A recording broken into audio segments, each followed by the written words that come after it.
Top 10 Netflix horror movies your neighbors should absolutely put earplugs in, since your screams may keep them awake today, as we offer you the horror movies on Netflix that you won't want to watch alone. The more terror, the better. So what exactly are those big budget horror films? Hey guys, welcome to your entertainment channel Netflix Tops, where we will tell you about the top rated movies and series on Netflix. So grab your popcorn and stay with us until the end of this video, because today's video is going to list down the top 10 Netflix horror movies of 2022. So let's get started. Number 10. This is a 2015 American supernatural horror film directed by Ciarán Foy and written by Scott Derrickson. Sinister 2 is a sequel to the 2012 film Sinister. Despite a stated budget of $10 million, the film grossed more than $54 million. Critics lambasted the picture, citing jump scares, horror tropes, and the story as major flaws. A 16mm home movie of a three-person family opens the picture. The boy Dylan suffers nightmares and is visited by ghostly children led by the boy Milo at a farmhouse near a cornfield where Ellis and Oswald live. Dylan lives with his mother, Courtney Collins, who has recently left her violent husband, and his brother, Zach, and is forced to view home movies in Super 8 of families being slain by the ghost in the basement. To safeguard other families, ex-deputy so-and-so is investigating Buchal's crime spree and burning down the homes of the slain family. When he arrives at the farmhouse, he discovers Courtney and her two sons living there. He claims to be a private investigator, and he defends her against her ex-husband's attempt to keep the children with him. After that, he begins a relationship with Courtney.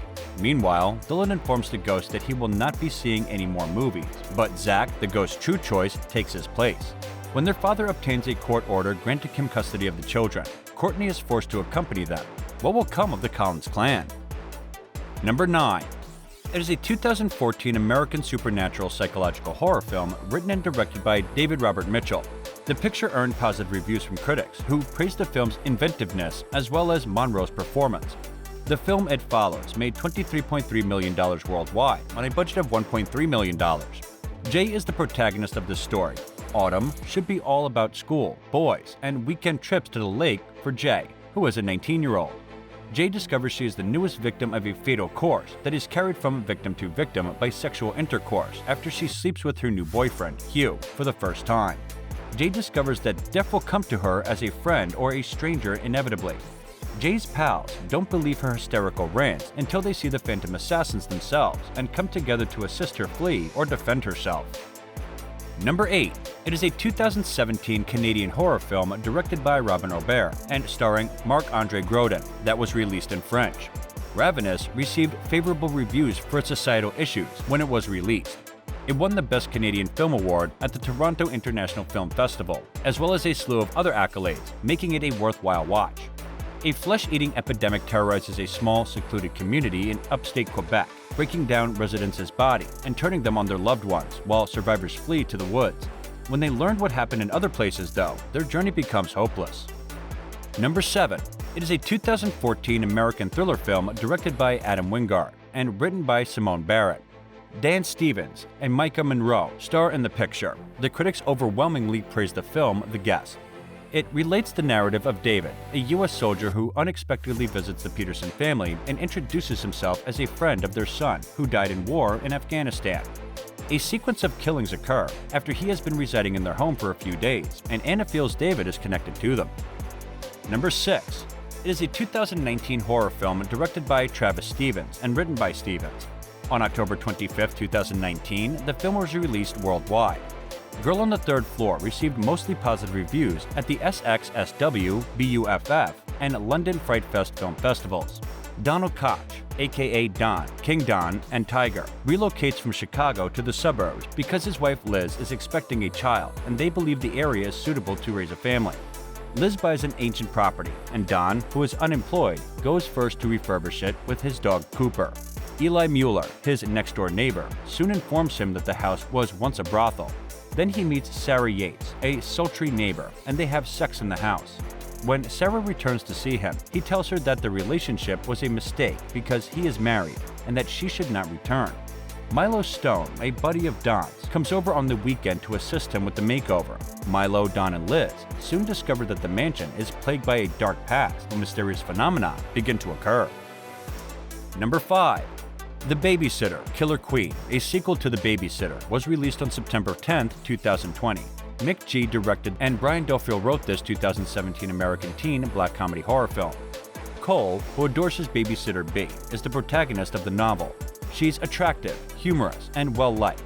Cole covertly stays up past his bedtime one night in a show of defiance, only to learn she's a cold-blooded killer, working for the devil. He'll have to spend the rest of his night avoiding B's gangs of assassins, who will stop at nothing to keep Cole from revealing their dark secret. Cole must make it through the night while also blowing up a few people. Number 4. It is a 2020 Norwegian horror film directed and written by Gerard Hardal. Cadaver stars Git Witt, Thomas Golstad, and Thorbjorn Haar. The story of Cadaver begins with a famished family finding hope in a charming hotel owner in the aftermath of a nuclear apocalypse. They are enticed by the promise of free dinner, but the evening's entertainment blurs the borders between performance and reality.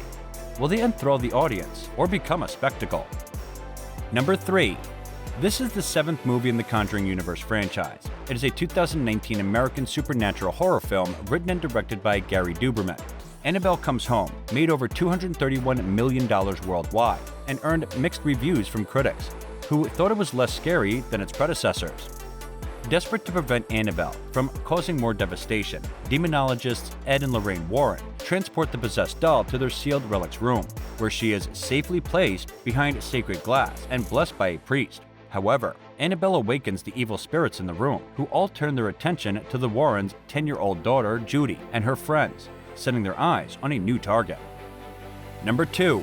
It is a 2015 American supernatural horror film directed by Joe Keenan and written by David Lindsay Albert. Poltergeist is a remake of the 1982 film. It was a minor box office success, generating over $95 million globally on a $35 million budget. Everything appears to be going well for Eric Bowen, his wife Amy, and their 3 children as they settle into their new home in the Illinois suburbs. Maddie, the family's youngest daughter, soon starts conversing to an imaginary friend. Sinister spirits soon wreak havoc on the house, enslaving Maddie and driving her parents to seek the help of a team of parapsychologists who fight the supernatural forces in a war for Maddie's freedom. Number 1 is a 2019 American survival horror film directed by J.D. Dillard. Sweetheart blends survival horror and monster movie tropes to create a small but effective supernatural thriller, resting upon the shoulders of Kiersey Clemens' superb performance delivering a crafty one-girl show. Sweetheart tells the story of Jennifer, a woman who washes up on an unseemingly deserted island after a storm. The island appears to have plenty of food resources and shelter, but there are also indications that other people have also washed away on this island before. As Jennifer explores the island, the film is dialogue-free, and instead, Sweetheart heavily relies on her exceptional physical acting when she finds out that she is not alone on that island. And this brings us to the end of the video. What are your thoughts on today's video?